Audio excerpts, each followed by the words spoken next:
আচ্ছা, আমরা গতদিন পর্যন্ত দেখেছিলাম যে কিভাবে ইন্টারঅ্যাকশন ডায়াগ্রাম ইউজ করে আমরা কলাম ডিজাইন করতে পারি। সো এখন আজকে আমরা লাস্ট কলামের উপরে স্টাডি করতে যাচ্ছি, সেটা হলো যে সার্কুলার কলাম বা স্পাইরাল কলাম কিভাবে ডিজাইন করে।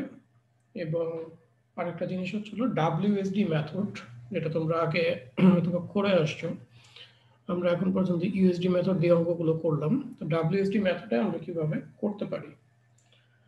তো ফার্স্টেই আমি যেটা নিয়ে কথা বলতে চাচ্ছি সেটা হলো যে সার্কুলার কলাম বা স্পাইরাল কলাম আমরা ইউএসডি মেথডে কিভাবে আসলে ডিজাইন করব। সো সবাই কি স্পাইরাল কলাম সম্পর্কে জানো যে কি রকম জিনিসটা? আচ্ছা, সো স্পাইরাল কলাম বলতে আমরা যেটা বেসিক্যালি বুঝতেছি সেটা হচ্ছিল যে আমাদের সার্কুলার টাইপের কলাম হবে, সেটা একটা মেইন জিনিস। আর সেকেন্ড একটা জিনিস হচ্ছিল যে আমরা যে টাই রিইনফোর্সমেন্ট গুলো দেই স্পাইরাল কলামের ক্ষেত্রে, জিনিসটা হচ্ছিল অনেকটা স্পাইরাল শেপে থাকে। এবং এই যে পিচ যেটাকে বলতেছে, আমরা যেটাকে স্পেসিং বলে আসছি এতদিন, স্পেসিংটা খুবই কম হয়, খুবই কম হয় যদি আমরা টাই কলামের সাথে কম্পেয়ার করি। সো এটা তিনটা পোর্শন থাকে, একটা হচ্ছিল কোর কনক্রিট, একটা হচ্ছিল স্পাইরাল, যেটা আমরা বললাম যে স্পাইরাল শেপের আমরা রিইনফোর্সমেন্ট দিই, আর বাইরের যে অংশটা এটাকে আমরা বলতেছি হচ্ছিল শেল। আর লং রিইনফোর্সমেন্ট তো স্বাভাবিক থাকবেই, সেটাও আছে। তো এই চারটা মোটামুটি কম্পোনেন্ট। এখন এই যে স্পাইরাল কলাম, এটার আসলে অ্যাডভান্টেজ বা ডিসঅ্যাডভান্টেজ কি সেটা যদি বুঝতে যাই, তাহলে তার ফেলিওর মেকানিজমটা সম্পর্কে আমার একটু আইডিয়া থাকতে হবে। সো টাইট কলাম আমরা অলরেডি দেখলাম যে আসলে কিভাবে ফেল করে, এগুলো নিয়ে কথা বলা হয়েছিল। তো এটার ক্ষেত্রে যেটা হয় যে যখন এরকম এক্সিয়াল লোড দেওয়া হয়, ফার্স্টে কভার কনক্রিট যেটা আছে, কভার কনক্রিটগুলি ক্রাশিং হয়ে পড়ে যায়, এবং ক্রাশিং হওয়ার ইমিডিয়েট পরে যে টাই রিইনফোর্সমেন্টগুলো থাকে, এর মাঝখানের যে বার থাকে লং বার, সেটা কাইন্ড অফ বাকলিংয়ে চলে যায়। সো এটাই হলো ফাইনাল তার ফেলিওর মেকানিজম। ফার্স্টে কনক্রিট স্পলিং হয়, দেন হলো আমার রিইনফোর্সমেন্ট যেটা আছে সেটা বাকল করে যায়।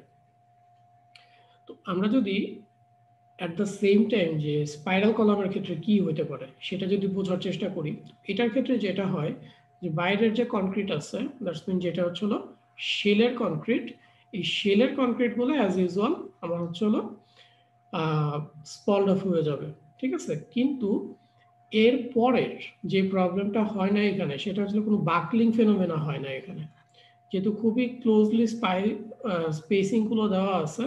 এটা জেনারেলি এসিআই কোড বলে 1 থেকে 3 ইঞ্চি, এই রেঞ্জের মধ্যে আমার হলো স্পেসিংগুলো থাকে। তো এই ক্ষেত্রে কোনো ধরনের তোমার হলো যেটাকে আমরা বাকলিং বলতেছি, এই টাইপের বাকলিং হয় না। যখন বাকলিং না হয় তখন তোমার ভিতরের যে কোর কনক্রিটটা আছে, এই কোর কনক্রিটটা আরো একটা নির্দিষ্ট পরিমাণ লোড আসলে নিতে পারে, ঠিক আছে।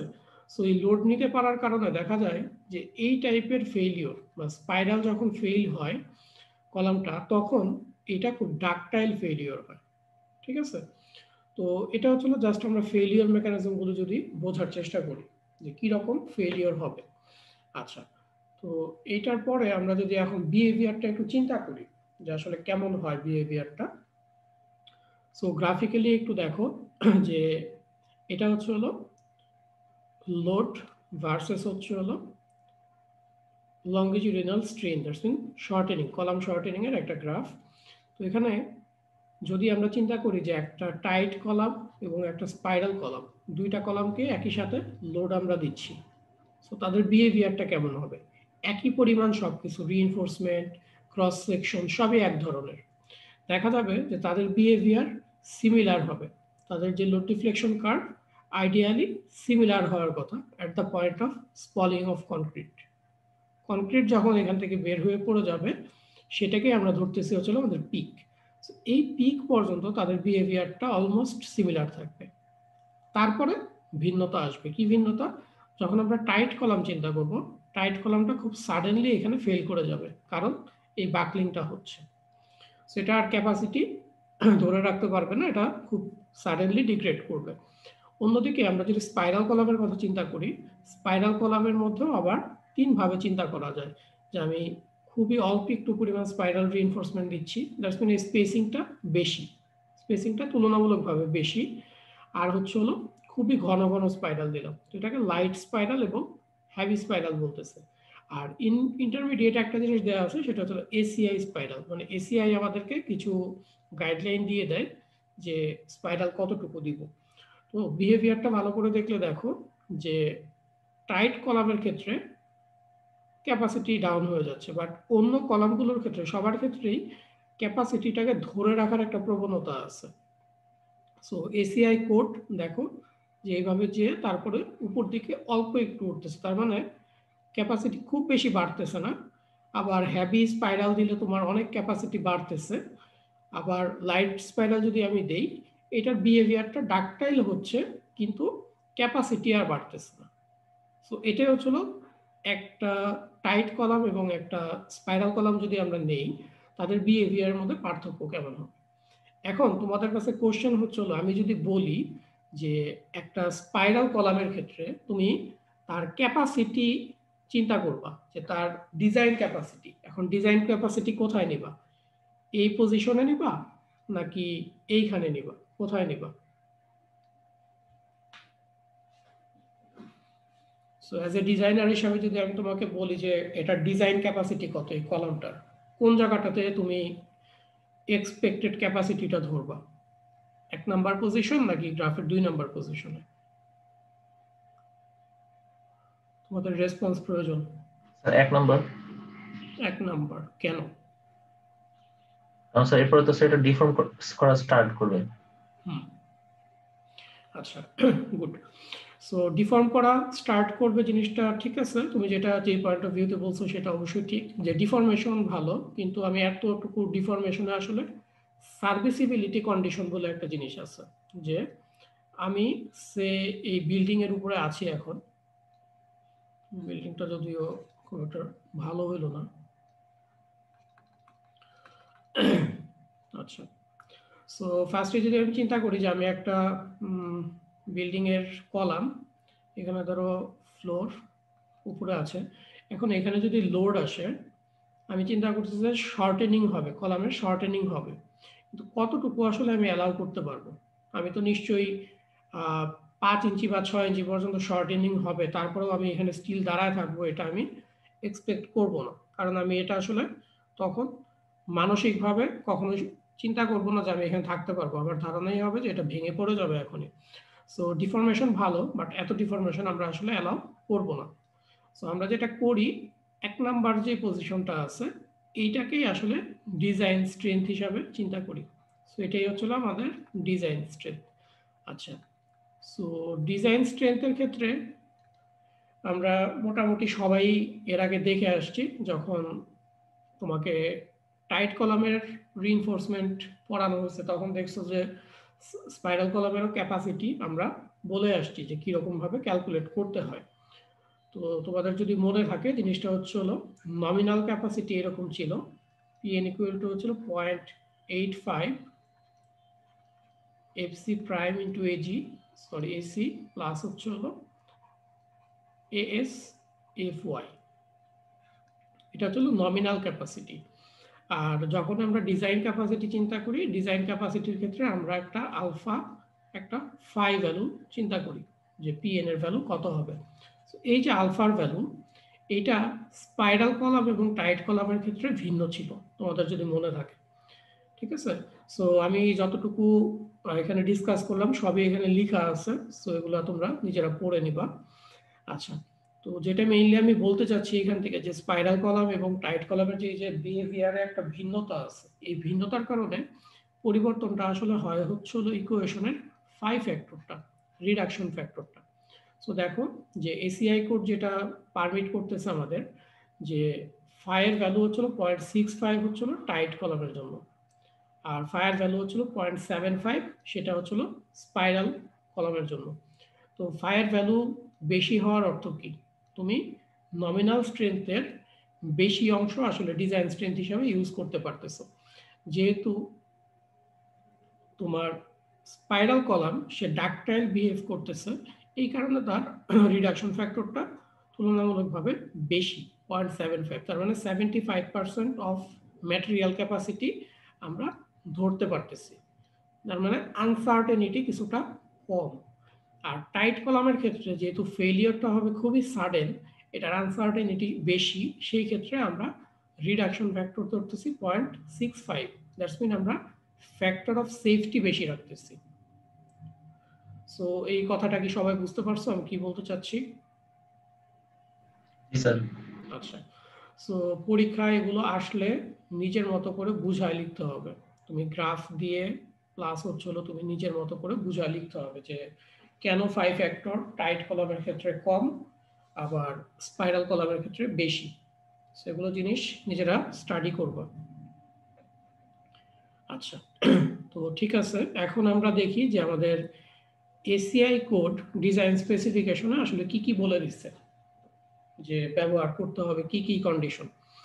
সো যেটা আমরা দেখলাম যে স্পাইরাল কলামের ক্ষেত্রে আমাদের কিছু কন্ডিশন এখানে দেয়া আছে, এর মধ্যে দেখো একটা হচ্ছিল গ্রস এরিয়া, বলতেছি আমরা টোটাল যে এরিয়াটা গ্রস এরিয়া, আর এটা হচ্ছিল কোর এরিয়া, এটা হচ্ছিল কোর এরিয়া, কোর কনক্রিট যেখানে থাকবে সেটার কোর এরিয়া, আর কোর এরিয়ার যে ডায়ামিটারটা সেটাকে স্মল ডি সি দিয়ে প্রকাশ করা হয়েছে। আর যে স্পাইরাল রিইনফোর্সমেন্টগুলো থাকবে সেটার স্পেসিং হচ্ছিল এস দিয়ে রিপ্রেজেন্ট করা আছে। আচ্ছা, সো এই ক্ষেত্রেও আমাকে বলতেছে যে 1 থেকে 8% পর্যন্ত আমি রড দিতে পারবো, কিন্তু প্রেফারেবলি কত পার্সেন্ট দিই আমরা, রিইনফোর্সমেন্ট কত পার্সেন্ট দিই আমরা? 4%।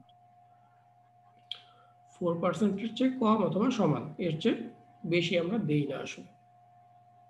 আচ্ছা, তারপর বলতেছে যে clear distance between spiral must be between 1 to 3 inch, তার মানে এই যে স্পেসিংটা আছে এই স্পেসিং এর ভ্যালু 1 থেকে 3 ইঞ্চ এই রেঞ্জের মধ্যে হইতে হবে, এর চেয়ে বেশি আমরা দিব না।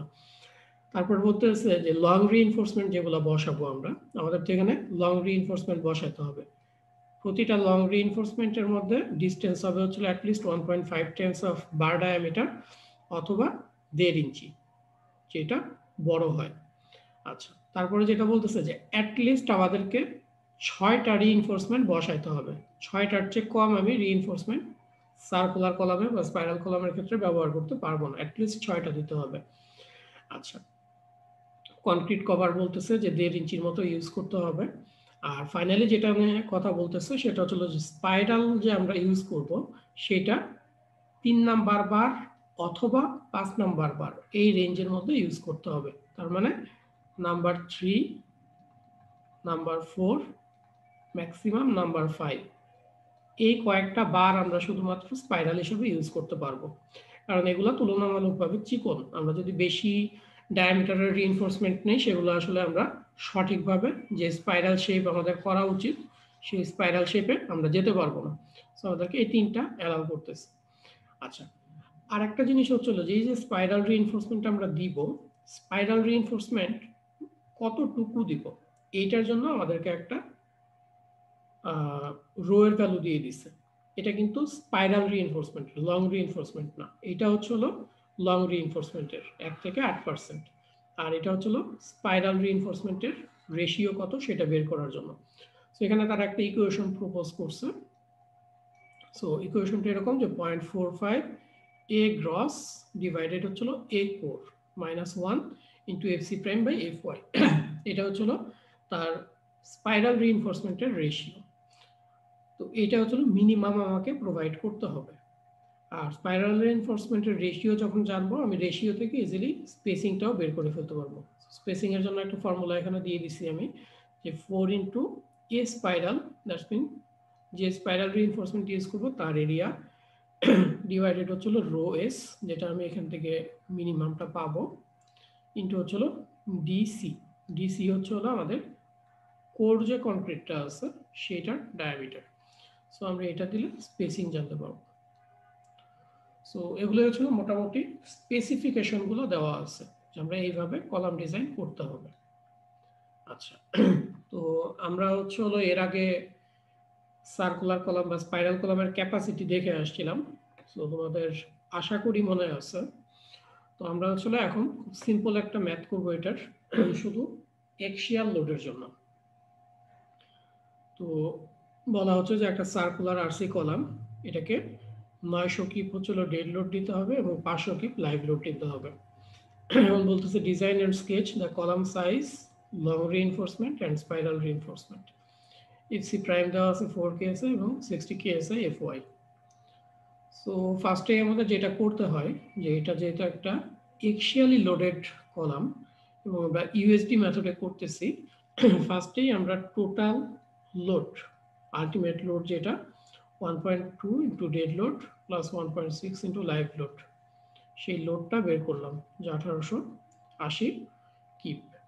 আচ্ছা, তারপরে আমরা যেটা অ্যাজ ইউজুয়াল করি যে আমরা 3% লং রিইনফোর্সমেন্ট চিন্তা করব, আমরা 3% লং রিইনফোর্সমেন্ট দিব।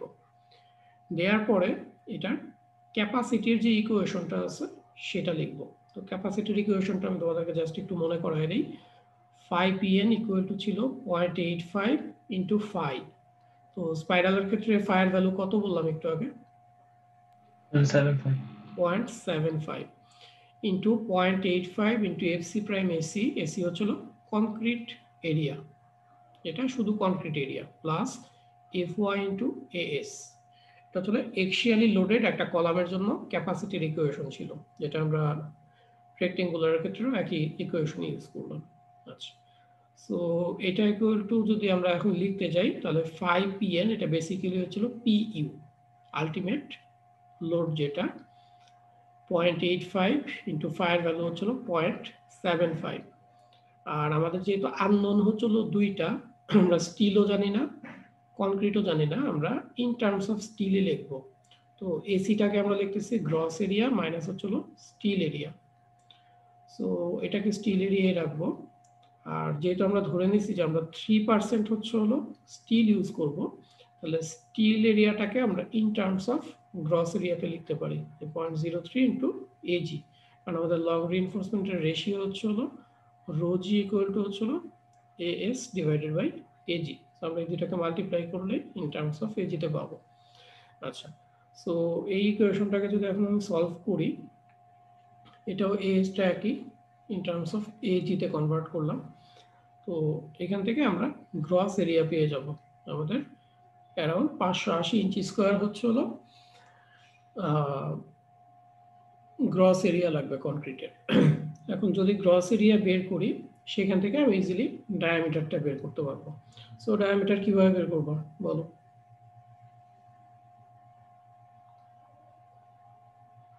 রেডিয়াস ইকুয়াল টু হবে হচ্ছে হলো এরিয়া ডিভাইডেড পাই ইন্টু হচ্ছে হলো, যদি 2 দিয়ে মাল্টিপ্লাই করে দাও একবারে ডায়ামিটার পেয়ে যাবো। সো আমি এটা লিখে দিই D equal to 2। So area যেহেতু জানি, আমরা একটা সার্কেল চিন্তা করতেছি, তার ডায়ামিটারটা জানতে হবে। সো ডায়াটা আমি বের করলাম হচ্ছিল 27.1 ইঞ্চি। তো রেগুলার সাইজের জন্য আমি 30 ইঞ্চি ধরে নিলাম যে আমি 30 ইঞ্চি ডায়ামিটারের একটা সার্কুলার কলাম ইউজ করব। আচ্ছা, তো আমাদের গ্রস এরিয়া বের করা হয়ে গেল। নেক্সট আমাদের কাজ হচ্ছে হলো এই গ্রস এরিয়ার করেসপন্ডিং স্টিল এরিয়াটা বের করা।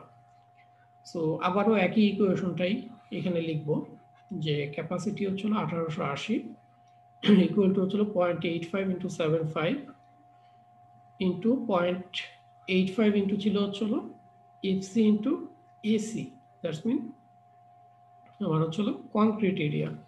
সো ইন্টু 4 হচ্ছিল FC prime. So gross area হচ্ছিল, এখন আমরা অলরেডি জানি আমাদের 30 হবে 20 না। সো 30 ইঞ্চি ডায়া হচ্ছিল আমাদের diameter. So pi R square দিয়ে আমি জাস্ট এরিয়াটা বের করলাম, এটা গ্রস এরিয়াটা, গ্রস এরিয়া মাইনাস হচ্ছিল steel area plus FY into S হবে। So 60 into AS. সো এটা যদি আমি জানি তাহলে এখান থেকে এএসটা বের করতে পারবো। এএস বের করে আমাদের দেখা গেল যে 9.64 ইঞ্চি স্কোয়ারের মতো লাগতেছে। সো আমরা যদি 8টা 10 ডায়া বার দেই তাহলে মোটামুটি এই পরিমাণ রিইনফোর্সমেন্ট আমরা পেয়ে যাব। সো 8টা হচ্ছে হলো 10 ডায়া বার, তার এরিয়া সো এটাকে আমি যদি ডিভাইড করে এখন রো জিটা বের করি তাহলে আমাদের পার্সেন্টেজটা বের হয়ে যাবে, যে 0.014, সো অ্যারাউন্ড 1.5% মতো, যেটা হচ্ছিল লেস দ্যান 4%। তার মানে ওকে আছে। তার মানে আমরা হচ্ছিল একটা 30 টায়ার কনক্রিট সেকশন ইউজ করব, যেখানে আমরা 8টা 10 ডায়ার রিইনফোর্সমেন্ট প্রোভাইড করব। আচ্ছা, এখানে কি কারো কোনো কনফিউশন আছে? এটা জাস্ট আগে যেই অঙ্ক করানো হয়েছে সেটাই জাস্ট রিপিট আর কি। লাস্টের পোর্শনটা আবার বলবেন, রোজিটা রোজিটা। আচ্ছা, সো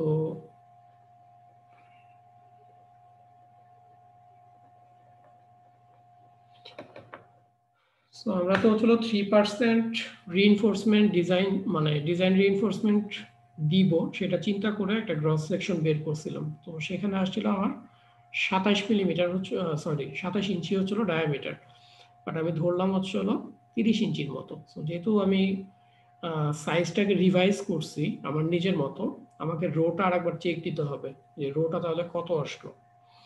সো সেই ক্ষেত্রে আমি ইকুয়েশন সলভ করে যেটা পেলাম সেটা হচ্ছিল স্টিল এরিয়া কত আসলো। তো স্টিল এরিয়াটা যেহেতু আমাদের 4%-এর চেয়ে কম হতে হবে, আমরা এখন ট্রাই করবো হচ্ছিল এই রিইনফোর্সমেন্টটাকে আগে প্রোভাইড করতে। তো সেই ক্ষেত্রে আমরা ট্রাই করলাম হচ্ছিল 8টা 10 ডায়াবার। তো 8টা 10 ডায়াবার আমরা যদি নেই তখন তার রিইনফোর্সমেন্ট রেশিও কত হয় সেটা চেক করার জন্য রোজিটা বের করলাম। সো 8টা 10 ডায়াবার হচ্ছিল 8 × 1.27, সো ডিভাইডেড হচ্ছে হলো গ্রস যে এরিয়াটা ছিল, ঠিক আছে, gross area. So gross area দিয়ে যদি ডিভাইড করি তাহলে আমি পাচ্ছিল 0.014, আর 10 দিয়ে 100 দিয়ে যদি মাল্টিপ্লাই করো তাহলে এটা হচ্ছিল 1.5% আসতেছে। এটা জেনারেলি 4%-এর চেয়ে কম হইতে হবে। সো সেটা ওকে আছে। তাহলে আমরা এই সেকশনটা 30 ইঞ্চি ডায়া এবং হচ্ছে 8টা 10 ডায়াবার এটাকে চিন্তা করতে পারি যে ওকে আছে, ঠিক আছে। জি স্যার। আচ্ছা, তো এইখানে আসলে নতুনভাবে তোমাদেরকে শেখানোর তেমন কিছু ছিল না। এখন আমাদের যেটা মেইন টার্গেট সেটা হচ্ছিল যে স্পাইরাল রিইনফোর্সমেন্টটা আমরা কিভাবে দেখব। সো টাই রিইনফোর্সমেন্টের আগে আমরা ডিজাইন করা শিখে আসছি, যে এসিআই কোডের কিছু গাইডলাইন ছিল। সো টাই রিইনফোর্সমেন্টের ক্ষেত্রেও এসিআই কোড আমাদেরকে যেটা বলতেছে যে ওরা একটা মিনিমাম রিইনফোর্সমেন্ট রেশিও চিন্তা করতে হয়, রো এস। সো সেটা ইউজ করে কিভাবে আমরা স্পাইরালটা ডিজাইন করব। তো ফার্স্টে আমরা চিন্তা করব যে আমরা কোন টাইপের ওয়্যার ইউজ করব স্পাইরাল রিইনফোর্সমেন্ট। সো আমরা 3 নাম্বার বারটাকে ইউজ করলাম যে স্পাইরাল হিসাবে ইউজ করব। তো এই যে আমাদের সেকশন যেটা ছিল 30 ডায়ার, তো সেইটা আমাদের যেহেতু 8টা বার, প্রথমে আমাকে রিইনফোর্সমেন্টগুলো বসাইতে হবে। সো আমি রিইনফোর্সমেন্টগুলো বসাইলাম যে 8টা বার ইউজ করব। তো 8টা বার ইউজ করে আমাদের ফার্স্টে যেটা করতে হবে যে কোর কনক্রিট যেটা আছে সেটা ডায়ামিটার কত। তো এসিআই কোড আমাদেরকে বলছে যে মিনিমাম 1.5 ইঞ্চি পর্যন্ত কভার রাখার জন্য। সো বোথ সাইডে যদি আমি 1.5 ইঞ্চি চিন্তা করি তাহলে ডায়ামিটার আসতেছে হচ্ছিল অ্যারাউন্ড 27 ইঞ্চি। সো ফার্স্টে আমি ডায়ামিটার অফ কোর কনক্রিটটা বের করলাম 27 ইঞ্চি। সো এটা বের করার পরে আমাকে মিনিমাম স্পাইরাল রিইনফোর্সমেন্ট যেটা সেটা বের করতে হবে, rho S equal to 0.45 AG divided হচ্ছিল core concrete area -1 FC prime by F Y. এখানে সব কিছুই মোটামুটি আমাদের এখন জানা আছে। দেখো 0.45 এজি হচ্ছে হলো আমাদের পুরো এরিয়া যেটা আছে সেটা, সো পাই ইন্টু আর স্কোয়ার ডিভাইডেড হচ্ছে হলো core area, so pi into, যেহেতু 27 ইঞ্চি হচ্ছিল আমাদের ডায়ামিটার, 13.5 হচ্ছিল রেডিয়াস, সো -1 4/60 এটা দেওয়া ছিল যে 4 কেএসআই এবং 60 কেএসআই। তো সেখান থেকে আমরা দেখতে পাচ্ছি যে 7.04 × 10⁻³ এটা হচ্ছিল তার মিনিমাম স্পাইরালের রেশিও। সো এটার জন্য এখন আমাদের যে স্পেসিং আছে বা পিচ আছে সেটা বের করতে হবে। সো সেটার জন্য আমরা যেটা ইকুয়েশন দেখছিলাম একটু আগে, যে 4 × spiral reinforcement divided rho S into DC, এটা হচ্ছিল এসির ইকুয়েশন ছিল। সো 4 × আমরা যেহেতু 3 নাম্বার বার ইউজ করতেছি, তার এরিয়া হচ্ছে হলো 0.11 ডিভাইডেড রো এস ইন্টু হচ্ছিল ডিসি, কোর কনক্রিটের এরিয়া। সো এখান থেকে আমাদের আসতেছে হচ্ছিল 2.31, সো অ্যারাউন্ড লোয়ার রাউন্ডিং করে 2 ইঞ্চি। সো আমাদের এসিআই কোড যেটা বলে এটা 1 ইঞ্চি থেকে 3 ইঞ্চি হইতে হবে। সো যদি 3 ইঞ্চির চেয়ে বড় হয় তাহলে তুমি এটা অ্যাকসেপ্ট করতে পারবা না, তোমাকে 1 থেকে 3 ইঞ্চি, ম্যাক্সিমাম 3 ইঞ্চি তখন দিতে হবে। ঠিক আছে? সো স্পাইরালের যে স্পেসিংটা হবে, এই স্পেসিংটা হবে তাহলে number 3 at the rate of কত হবে 2 ইঞ্চ। ঠিক আছে, এটা। তো সবাই কি স্পাইরাল ডিজাইন বুঝতে পারছো কিভাবে করবা? জি স্যার। আচ্ছা, ঠিক আছে। তাহলে আমাদের ইউএসডি ডিজাইন বা আলটিমেট স্ট্রেংথ ডিজাইন যেটা আছে সেটা মোটামুটি এখানে শেষ হইলো। এখন আমরা একটা নতুন জিনিস দেখব, সেটা হচ্ছে হলো ডাব্লিউএসডি দিয়ে কিভাবে বিম না কলাম ডিজাইন করা হয়। সো তোমরা কি সবাই ওয়ার্কিং স্ট্রেস ডিজাইন বা ডাব্লিউএসডি সম্পর্কে আইডিয়া আছে?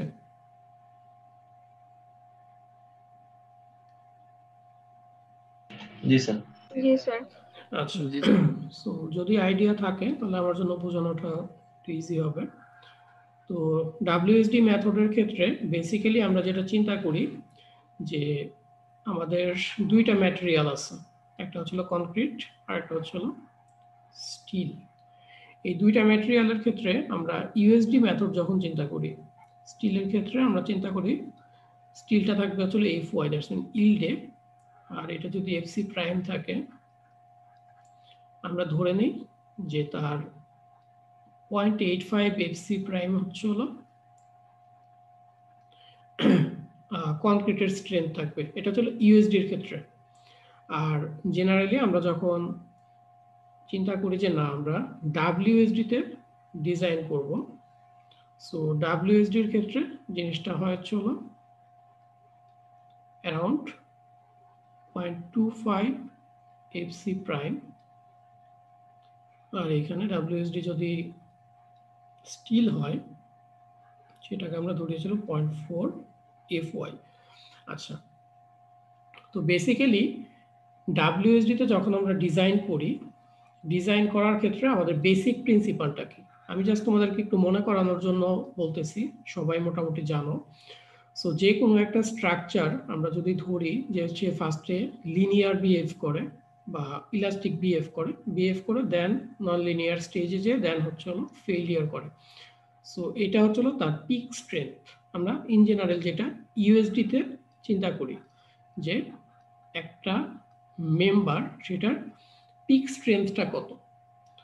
তো ডাব্লিউএসডিতে যেটা চিন্তা করা হয় যে না ডাব্লিউএসডিতে আমরা এত ক্যাপাসিটি আসলে ধরবো না, ডাব্লিউএসডিতে যেটা চিন্তা করে সেটা হচ্ছে যে তার ইলাস্টিক লেভেল, মেম্বারটাকে ইলাস্টিক লেভেলে রেখে তার হচ্ছে ডিজাইন করব। তার মানে তার ক্যাপাসিটি আমি সেটাই ধরবো যেই পর্যন্ত সে মোটামুটি ইলাস্টিক থাকে। সো এটাই হচ্ছে ডাব্লিউএসডি এবং ইউএসডির মধ্যে বেসিক পার্থক্য। সো আমাদের কলাম ডিজাইন যেহেতু মেইন উদ্দেশ্য, আমাদের কলামের ক্ষেত্রে যেটা হয় যে কলামে আমাদের কম্পোনেন্ট আছে দুইটা, একটা হচ্ছিল স্টিল আর একটা হচ্ছিল কনক্রিট। সো সেটা সার্কুলার হোক বা রেক্টেঙ্গুলার হোক যেটাই হোক। তো আমাদের ক্ষেত্রে স্পাইরাল কলাম এবং টাইট কলাম দুই ধরনের ক্ষেত্রে এক্সিয়াল ক্যাপাসিটি কত সেটা আমাদের এখন মেজর কনসার্ন। আচ্ছা, তো এটা খুবই স্ট্রেট ফরওয়ার্ড একটা ইকুয়েশন যে পুরো স্পাইরাল কলাম যদি থাকে 0.25 এফসি প্রাইম ইন্টু এজি, এটা হচ্ছিল কনক্রিটের contribution plus FS into AS, এটা হচ্ছিল স্টিলের কন্ট্রিবিউশন। আর এফএসটা যেটা অ্যাজ ইউজুয়াল বললাম যে আমাদের এফএস হচ্ছিল জেনারেলি 40% অফ এফওয়াই। আচ্ছা, তো এটা হচ্ছিল স্পাইরাল কলামের ক্ষেত্রে।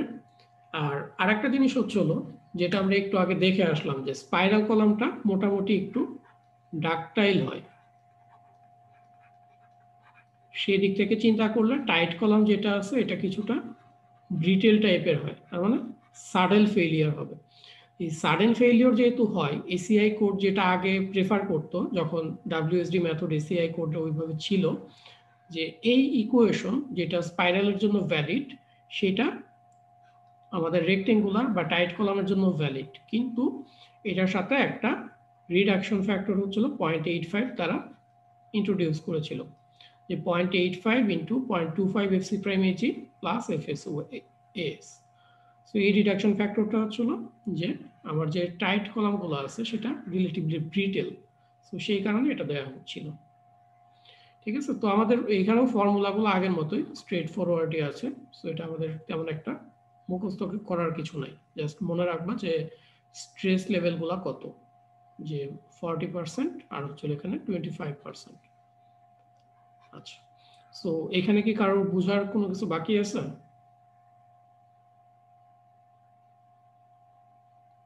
না স্যার।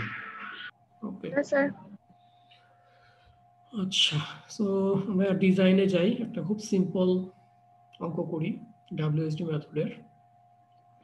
তো যে অঙ্কটা আমরা একটু আগে করে আসলাম এটা একটু মাথায় নিয়ে আবার, যে আমরা এটা ইউএসডি মেথডে করছি 900 কিপ আর 500 কিপের জন্য। সাইজ আসছিল হলো 30 ইঞ্চির মতো, আর 8টা 10 ডায়া বার লাগছে। সো আমরা একই অঙ্কটা এখন চিন্তা করব যে আমরা ডাব্লিউএসডি তে করব। সো এটা খুব দ্রুতই আমরা করতে পারবো, দেখো। সো 900 কিপ হচ্ছিল ডেড লোড, 500 কিপ হচ্ছিল লাইভ লোড। সো আগের মতোই বলছে যে এফসি প্রাইম এফওয়াই দেয়া আছে, ডিজাইন করতে হবে। তো আমাদের এখানে আলটিমেট লোড যেটা হবে সেটা কি হবে, ডেড লোড প্লাস শুধু লাইভ লোড, কোনো ফ্যাক্টরড হবে না, আনফ্যাক্টরড লোড হবে, যেহেতু আমরা ডাব্লিউএসডি দিয়ে ডিজাইন করতে চাচ্ছি। সো 900 কিপ প্লাস হলো 500 কিপ 1400 কিপ। তো আমরা যদি 3% লং রিইনফোর্সমেন্ট চিন্তা করি, যে রোজই আমরা 0.03 দিব, চিন্তা করে রাখলাম। তো আমরা ইকুয়েশনটা লিখি, যেহেতু একটা স্পাইরাল রিইনফোর্সমেন্ট দিয়ে করতে বলছে, তাহলে ফর্মুলাটা হবে হলো P equal to হচ্ছিল 0.25 FC prime into AG plus হচ্ছিল FS AS। সো আমাদের ক্যাপাসিটি ডিজাইন লাগবে কত সেটা আমরা জানি 1400। So 1400 keep 0.25 into FC prime into হচ্ছিল AG, আর এটা যেহেতু 3% ধরছে আমরা 0.03 AG ধরলাম। আর FS এর যে ভ্যালুটা এটা হচ্ছিল 40% অফ yield strength। সো এটা যদি এখন সলভ করি আমরা এখান থেকে ইজিলি পাচ্ছি হলো গ্রস এরিয়াটা। সেই গ্রস এরিয়া দেখো 813। সো আমি যদি তার ডায়ামিটার বের করি সেটা আসতেছে 36। তাও ইউএসডি তে কত আসছিল মনে আছে? 30 ইঞ্চ। আচ্ছা, সো এটা আমরা একটু মাথায় রাখি, পরে কথা বলি। আচ্ছা, তারপরে আমাদের যেহেতু ডায়ামিটারটা বের হয়ে গেল সেটা রাখলাম। এখন আমরা যেটা করব যে রিইনফোর্সমেন্টটা অ্যাকচুয়ালি কতটুকু লাগবে 36 ধরে সেটাকে আমরা বের করি। সো একই ইকুয়েশন 1400 ইকুয়াল টু 0.25, এই ক্ষেত্রে আমরা এখন গ্রস এরিয়াটা জানি। সো 4 হচ্ছিল FC prime pi into 18 square হচ্ছিল আমাদের এজি যেটা gross, plus 0.4 FS FY into হচ্ছিল এসটি। এখান থেকে আমি স্টিলটা বের করলাম হলো 15.92। সো এই রিইনফোর্সমেন্টটা দিতে গেলে আমরা এখানে চিন্তা করলাম যে আমরা 12টা 11 নাম্বার বার দিব। সো এই রিইনফোর্সমেন্ট দিতে গেলে আমরা দেখি যে আমাদের কত পার্সেন্ট রিইনফোর্সমেন্ট বেসিক্যালি দিতে হচ্ছে। সো রোজি আসতেছে হলো অ্যারাউন্ড 1.7%। আগে কত আসছিল?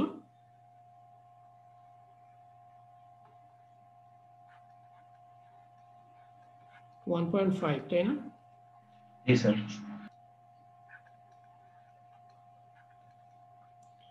ঠিক আছে, দেখো যে ডাব্লিউএসডি মেথডে ইন জেনারেল তোমার কলাম সাইজ এবং তার রিইনফোর্সমেন্ট দুইটাই কিন্তু বেশি লাগতেছে, কারণ একই লোডের জন্য একই ডেড লোড এবং লাইভ লোডের জন্য তুমি চাচ্ছ যে তোমার মেম্বারটা ইলাস্টিক রেঞ্জে থাকুক। সেই ইলাস্টিক রেঞ্জে থাকার জন্য বেসিক্যালি তার যে কলাম সাইজ বা কলামের যে রিইনফোর্সমেন্ট সেগুলো আসলে বেশি লাগে। এই কারণে দেখবা যে পুরাতন যেসব বিল্ডিং আছে সেগুলোর বিম কলাম সাইজগুলো অনেক বেশি ছিল। যদি আমরা এখন ইউএসডি মেথডে সেই বিল্ডিংগুলো ডিজাইন করতে পারতাম, রিলেটিভলি চিপ ওয়েতে করতে পারতাম, আর হয়তো বা কলাম সাইজ কম লাগতো, বিন সাইজ হয়তো কিছুটা কম লাগতো, ঠিক আছে। সো ডাব্লিউএসডি এবং ইউএসডি দুই মেথডই আসলে এখন পর্যন্ত বাংলাদেশে প্রযোজ্য, বাট ডাব্লিউএসডিটা এখন ধীরে ধীরে খুব কমে যাচ্ছে। আর তোমরা যেহেতু সবাই মোটামুটি জব ফিল্ডে যাবা, সেখানে ডাব্লিউএসডি যদি প্রয়োজন হয় তখন আসলে অ্যাপ্লাই করতে পারবা, ঠিক আছে। তো যাই হোক, এটা হলো ডাব্লিউএসডি আর ইউএসডির মধ্যে একটু কম্পারিজন দেখাইলাম তোমাদেরকে যে বোঝার জন্য। আমাদের নেক্সট যে কাজটা করতে হবে সেটা হলো তার স্পাইরাল রিইনফোর্সমেন্টের ডিজাইন। তো স্পাইরাল রিইনফোর্সমেন্টের ডিজাইনটা একই রকম হবে যে ফার্স্টে আমাদের যে কোর কনক্রিট আছে সেটার ডায়ামিটারটা বের করতে হবে 1.5 ইঞ্চি সাইডের কাভার ধরে। আর আমাদের রিইনফোর্সমেন্ট যতগুলো আসছে আমরা সেগুলোকে সিমেট্রিক ওয়েতে বসায় দিব 12টা। আচ্ছা, সো পরে রোএস এর ভ্যালু বের করব যে স্পাইরালের মিনিমাম কতটুকু লাগবে। সো আমরা এখানে সবই জানি, কোর কনক্রিটের এরিয়া কত, গ্রস কনক্রিটের এরিয়া কত, এফসি প্রাইম এবং এফওয়াই কত, সবকিছুই জানতেছি। সো এটা জেনে আমরা হচ্ছে হলো কত রিইনফোর্সমেন্ট রেশিও লাগে সেটা বের করলাম। বের করে দেন হচ্ছে হলো স্পাইরালের স্পেসিং কত সেটা বের করবো। সো 4 ইন্টু আমাদের হচ্ছে হলো 3 নাম্বার বার আমরা এখানেও ধরে নিয়েছি ইউজ করবো। So 3 number bar area divided rho S into হচ্ছে হলো কোর কনক্রিটের ডায়ামিটার। সো এখানেও 2 ইঞ্চি আসছে। সো এটা 1 থেকে 3 ইঞ্চির মধ্যে হইতে হবে। সো আমাদের এটা ওকে আছে 2 ইঞ্চি। সো এটা হচ্ছে হলো স্পাইরালের ডিজাইনটা, যে তোমার এখানে number 3 at the rate of 2 inch center to center। তো এটা হচ্ছে যদি ডাব্লিউএসডি মেথডে তোমাকে বলা হয়। এখন ডাব্লিউএসডি মেথডে কি একটা করতে পারবা, কি বলে, রেক্টেঙ্গুলার কলাম বা স্কয়ার কলাম করতে পারবা ডিজাইন?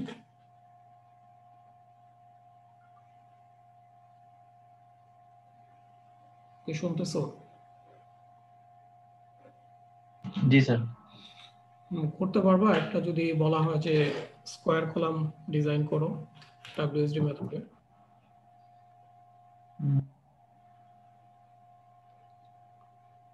শুধুমাত্র ইকুয়েশনগুলো সেভাবে ইউজ করবা, টাইট কলামের জন্য যে ইকুয়েশনগুলো দেওয়া আছে সেটা। আর স্পেসিং যেটা দেখলাম, স্পেসিং তো আমরা ইউএসডির মতো করে করতেছি, সো স্পেসিং এর সমস্যা নেই। সো তোমাদের একটা অ্যাসাইনমেন্ট দিতে যাচ্ছি আমি, একটা না দুইটা অ্যাসাইনমেন্ট। সো ফার্স্ট অ্যাসাইনমেন্টটা হচ্ছে হলো তোমরা ডাব্লিউএসডি মেথডে একটা আরসি কলাম, সেটা হচ্ছে হলো স্কোয়ার কলাম, সেটাকে ডিজাইন করবা, ঠিক আছে। সো আমি এখানে সব হিন্টসও দিয়ে দিছি কিভাবে করবা, যেটা তোমরা আগে করছো একইভাবে, শুধু স্ট্রেংথের ক্ষেত্রে একটু চেঞ্জ আসবে যেহেতু ডাব্লিউএসডি মেথডে। সো টাই স্পেসিং আগে যেভাবে ডিজাইন করছো ঠিক একইভাবে। সো এটা একটা। আর সেকেন্ড যেটা, সেটা হলো তোমরা ইন্টারঅ্যাকশন ডায়াগ্রাম অলরেডি ইউএসডি মেথডে করে ফেলছো, যেটা আমি গত ক্লাসে শেষ করলাম, তার আগের ক্লাসে। সো এখানে একটা কলাম সেকশন দেওয়া আছে with reinforcement and sufficient data, সবই আশা করি আছে এখানে, এফসি প্রাইম এফওয়াই সবই আছে। সো তোমাদের কাজ হচ্ছে হলো এইটার জন্য ইন্টারঅ্যাকশন ডায়াগ্রামটা কীরকম হয় সেই ইন্টারঅ্যাকশন ডায়াগ্রামটা ড্র করে দেখানো। সো 5টা পয়েন্ট যেটা বের করতে হয়, ব্যালেন্স, ফ্লেক্সার, এক্সিয়াল আর কম্প্রেশন ফেলিয়ার, টেনশন ফেলিয়ার, সেই 5টা পয়েন্ট বের করবা, সেগুলো এখানে ইন্ডিকেট করা আছে। করে এটা হচ্ছে ইন্টারঅ্যাকশন ডায়াগ্রামটা ফুল ড্র করবা, ঠিক আছে। সো এটা হচ্ছে তোমাদের অ্যাসাইনমেন্ট। এটা কয় সপ্তাহ লাগবে? 2টা? স্যার মিডের পরে দিতে হবে স্যার।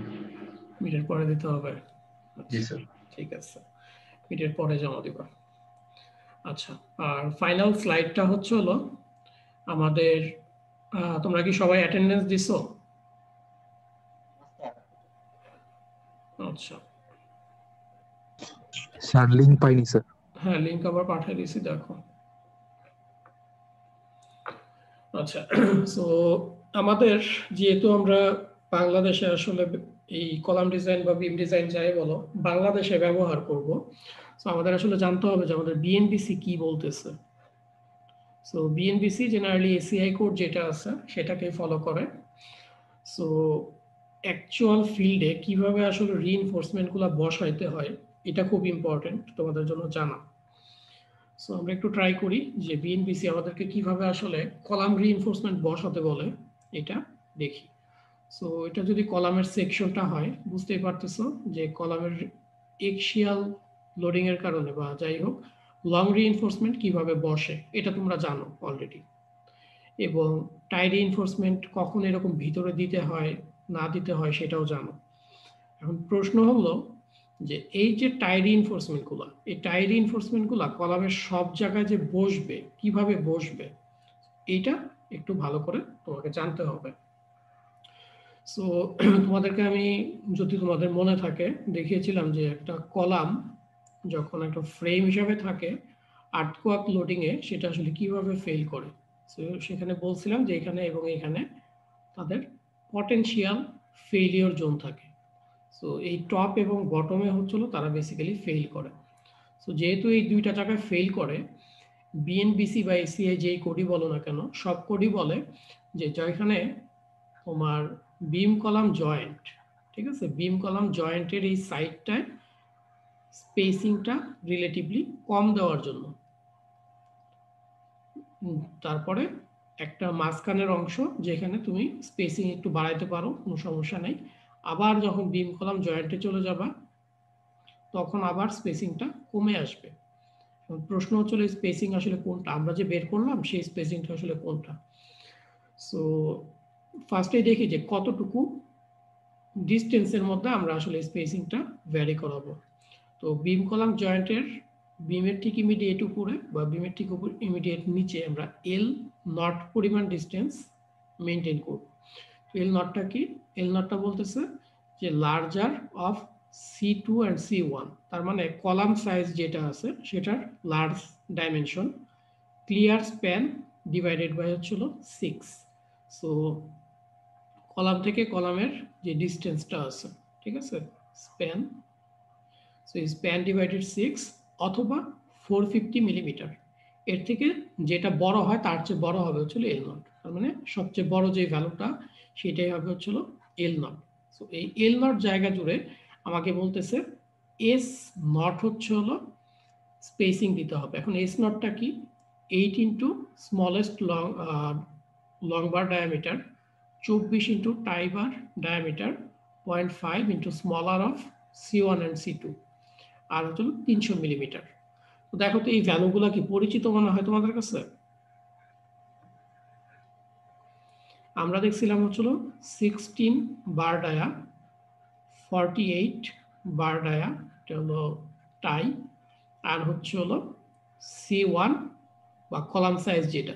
তো এটা দেখো সিম্পলি তার হাফ বলা আছে, প্লাস এডিশনাল একটা ক্রাইটেরিয়া দেওয়া আছে।